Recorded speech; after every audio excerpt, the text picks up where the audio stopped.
Billy Graham, evangelist, pastor and counselor to presidents, dead at age 99. The Reverend Billy Graham, the charismatic North Carolina pastor who took his evangelizing crusades around the country and the globe, died on Wednesday morning, according to officials of his organization. He was 99 years old. Graham served as a counselor or minister to a dozen U.S.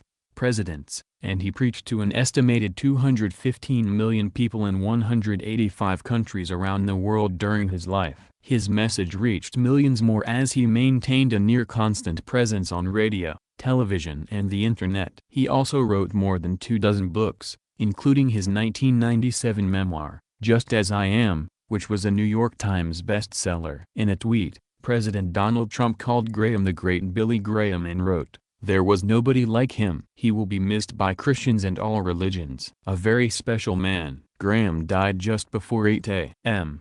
at his home in Montreat, North Carolina, surrounded by family, according to a spokesman for Samaritan's Purse, the non-denominational evangelical Christian organization headed by Graham's son Franklin. The longtime evangelist appeared on Gallup's list of most admired men and women 60 times since 1955. Every year the research company asked the question.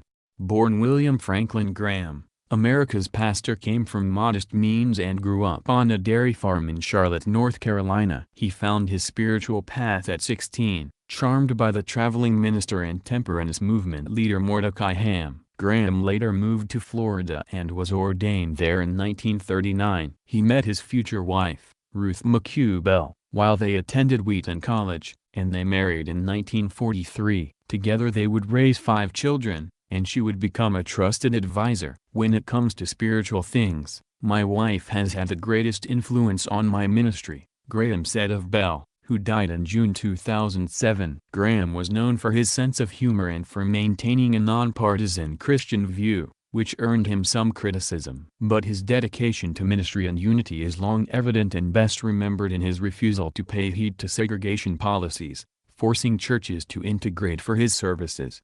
Drive. Martin Luther King Jr. counted Graham as a close friend and ally, once remarking, "Had it not been for the ministry of my good friend Drive Billy Graham, my work in the civil rights movement would not have been as successful as it has been." His son, Franklin Graham, took over his ministries, while Graham returned to a quiet life in North Carolina, not far from the Billy Graham Library in Charlotte.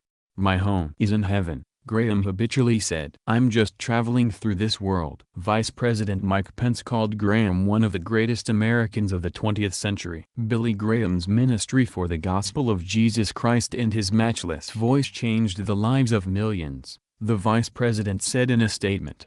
U.S.